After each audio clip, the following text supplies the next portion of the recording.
हरे कृष्णा। वैशंपायन जी कहते हैं जन्मेजय, जब कृपाचार्य जी रणभूमि से बाहर हटा दिए गए तब लाल घोड़े वाले दुर्धर्ष वीर आचार्य द्रोण ने धनुष बाण लेकर श्वेत वाहन अर्जुन पर धावा किया। सुवर्णमय रथ पर आरूढ़ गुरुदेव को अपने निकट आते देख विजय वीरों में श्रेष्ठ अर्जुन उत्तर से इस प्रकार बोले। अर्जुन ने कहा, सारथे, तुम्हारा कल्याण हो। जिस रथ की ध्वजा में ऊंचे डंडे के ऊपर पताकाओं से विभूषित ये ऊंची स्वर्णमयी वेदी प्रकाशित हो रही है, यहाँ आचार्य द्रोण की सेना है। मुझे वहीं ले चलो।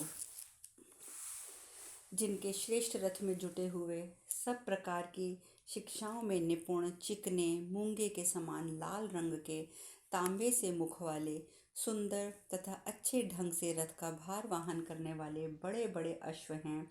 वे महातेजस्वी दीर्घ बाहु, बल एवं रूप से संपन्न, समस्त संसार में विख्यात पराक्रमी वीर भरद्वाज नंदन द्रोण हैं।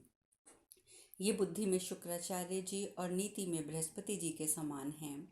महर्ष इनमें दोनों चारों वेद, ब्रह्मचर्य, संहार विधि सहित संपूर्ण दिव्यास्त्र और समस्त धनुर्वेद सदा प्रशिक्षित हैं।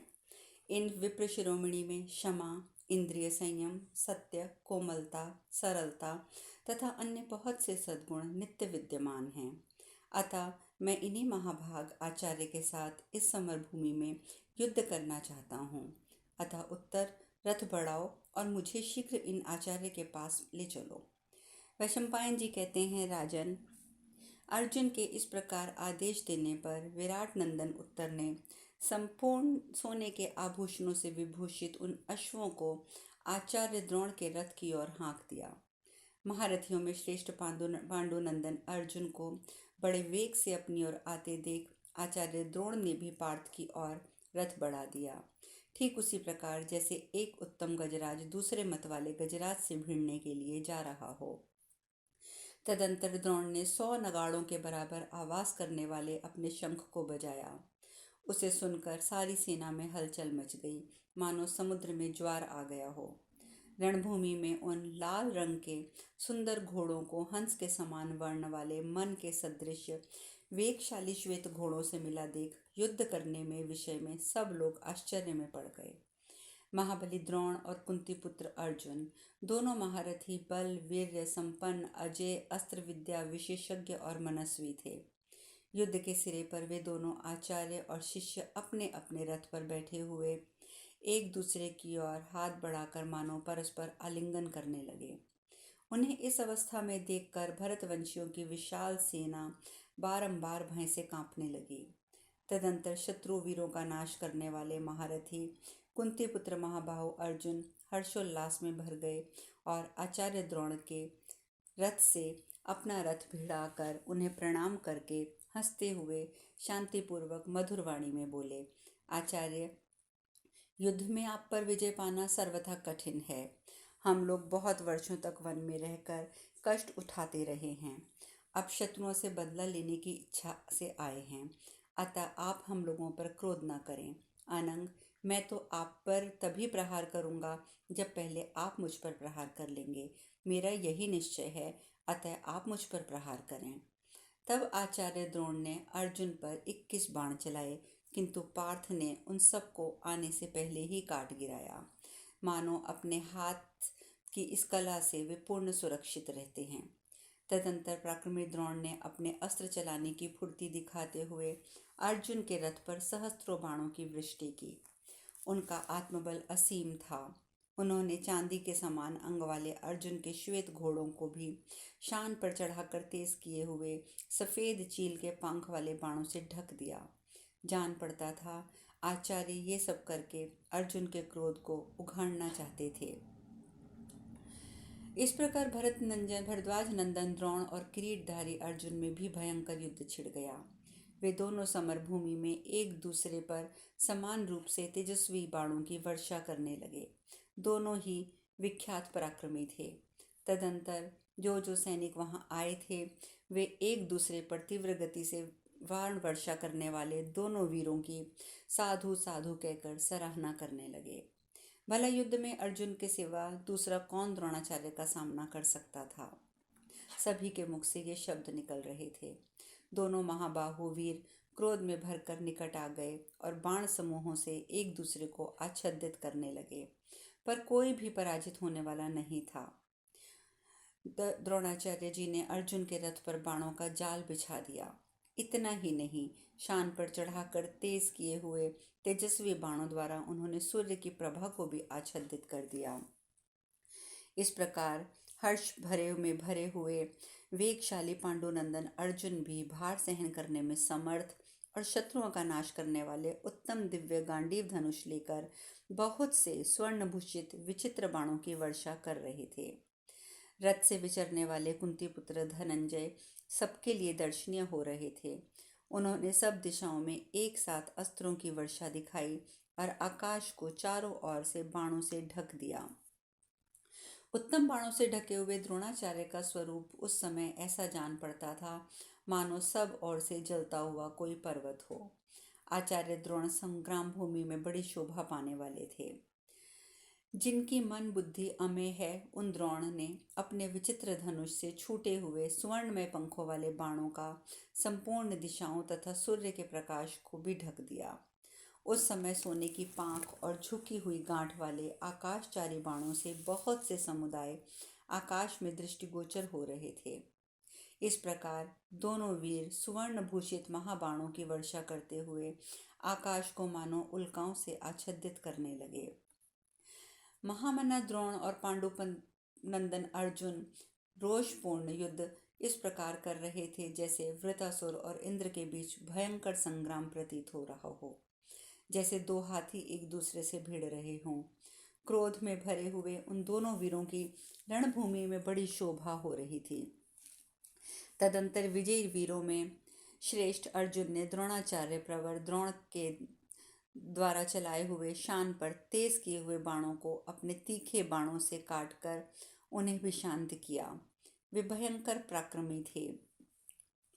उस तुमुल युद्ध में अर्जुन दिव्यास्त्रों की वर्षा करने लगे, किंतु आचार्य अपने अस्त्रों द्वारा उसके अस्त्रों का निवारण मात्र करके उन्हें लड़ा रहे थे। वे दोनों नरश्रेष्ठ जब क्रोध और आमर्ष में भर गए, तब उनमें परस्पर देवताओं और दानवों की भांति घमासान युद्ध छिड़ गया। पांडुनंदन अर्जुन आचार्य के छोड़े हुए इंद्र, वाव्य, आग्नेय आदि शस्त्रों को उसके विरोधी अस्त्रों द्वारा बार बार काटकर नष्ट करते।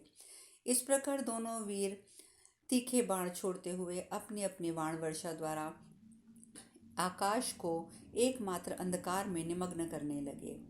अर्जुन के छोड़े हुए बाण जब देहधारियों पर पड़ते थे, तब पर्वतों पर गिरने वाले वज्र के समान भयंकर शोर सुनाई देता था। द्रोणाचार्य और अर्जुन युद्ध में पार्थ के बाणों से पीड़ित हो कितने ही योद्धा मर गए। कितनों की क्यर भूषित भुजाएं कटकर गिर गईं। विचित्र वेशभूषा वाले महारथी धाराशायी हो गए। इन सब कारणों से वह सेना उद्भ्रांत होकर भय से अचीत सी होने लगी। उन दोनों के धनुषों का भार सहन करने में असमर्थ हो रही थी उनकी ये सेना। भरतश्रेष्ठ जन्मेजय तदंतर द्रोण और कुंती पुत्र ने बलि और इंद्र के संग्राम सा तुमुल युद्ध शुरू किया। उस समय प्राणों की बाजी लगाकर दोनों वीर धनुष को कान तक खींचकर झुकी हुई गांठ वाले बाणों से एक दूसरे को विदीर्ण कर रहे थे।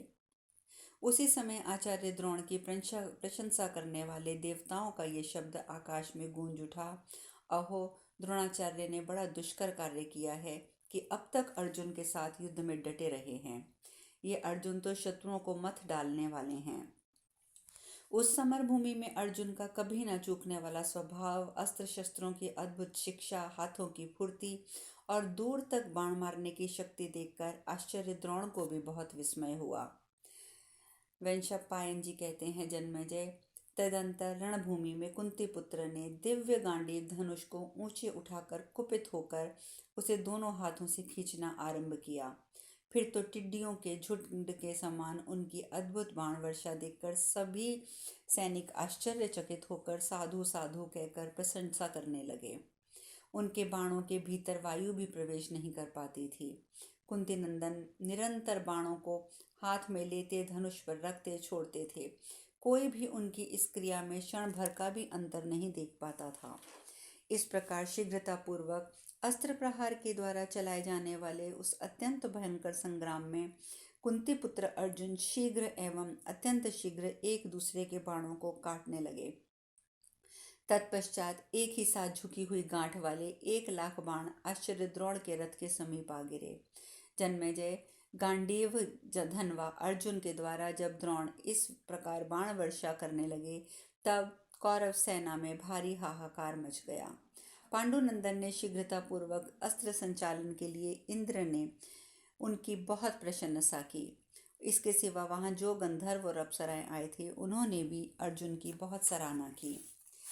तदंतर रथियों में युद्धपति आचार्य पुत्र अश्वत्थामा ने रथारोहियों के विशाल समूह के साथ सहसा वहां पहुंचकर पांडुनंदन को चारों ओर से घेर लिया।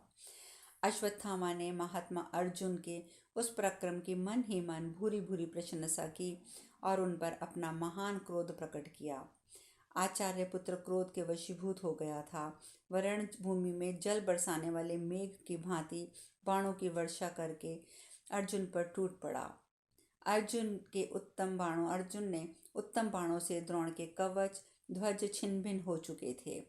वे स्वयं भी बहुत घायल हो चुके थे। अतः इस प्रकार का मौका पाते ही वेगशाली घोड़ों को बढ़ाकर द्रोणाचार्य वहां से बाहर निकल भागे। इस प्रकार श्री महाभारत विराट पर्व के अंतर्गत गोहरण पर्व में द्रोणाचार्य के पलायन से संबंधित रखने वाला 98वां अध्याय पूर्ण हुआ।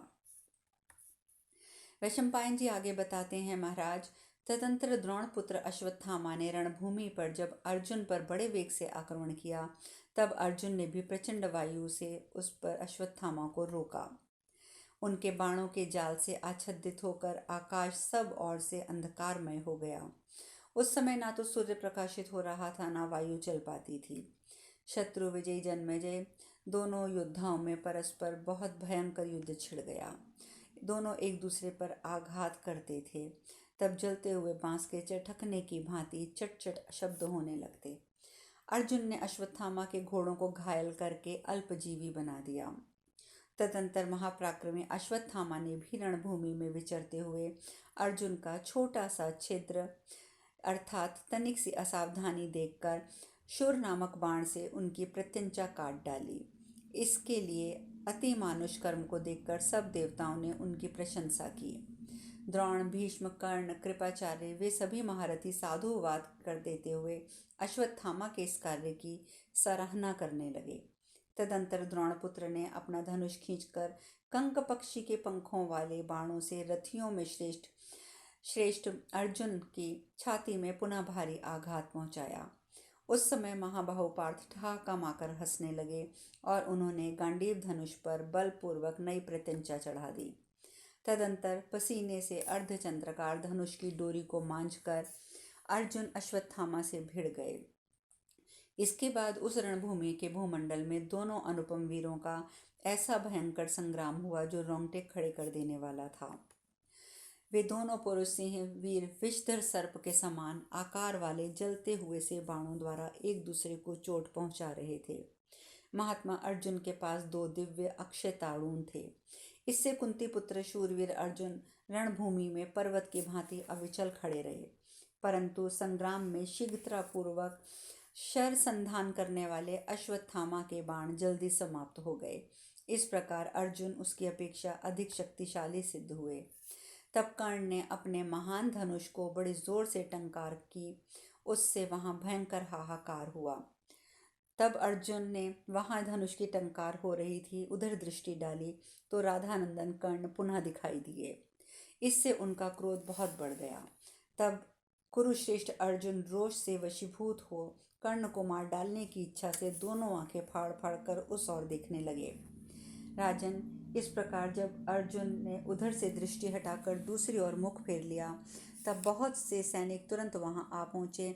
उन्होंने द्रोणपुत्र के हजारों बाणों को रणभूमि से उठाकर उन्हें समर्पित कर दिया। तब शत्रु विजय महाबाहु धनंजय ने द्रोणपुत्र को वहीं छोड़कर सहसा कर्ण पर धावा बोल दिया। और कर्ण के पास पहुंचकर उसके साथ द्वंद्व युद्ध की इच्छा रखते हुए कुंती पुत्र क्रोध से आंखें लाल करते हुए कहने लगे। इस प्रकार श्री महाभारत विराट के अंतर्गत गौहरण पर्व में उत्तर ध्रुव के समय अर्जुन अश्वत्थामा के युद्ध से संबंधित 59वां अध्याय पूर्ण हुआ। अर्जुन बोले, कर्ण, पहले कौरवों की सभा में तूने जो अपनी बहुत प्रशंसा करते हुए ये बात कही थी कि युद्ध में मेरे समान दूसरा कोई योद्धा नहीं है, उसकी सच्चाई की परीक्षा के लिए ये युद्ध का अवसर उपस्थित हो गया है।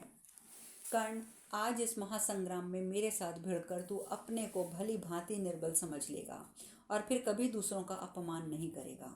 पहले तूने केवल धर्म की अवहेलना करके कठोर बातें कही थी, परंतु तू जो कुछ करना चाहता था वह तेरे लिए मैं अत्यंत दुष्कर समझता हूँ।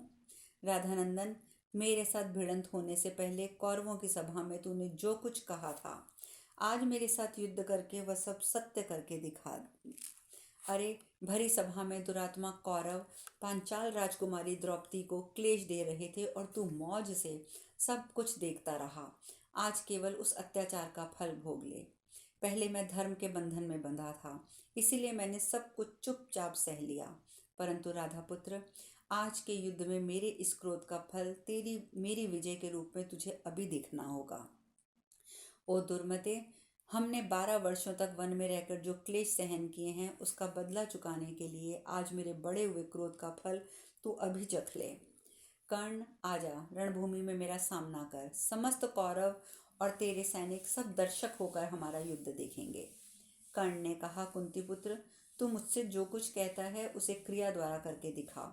तेरी बातें कार्य करने की अपेक्षा बहुत बढ़ चढ़कर होती हैं। ये बात भूमंडल में भी प्रसिद्ध है।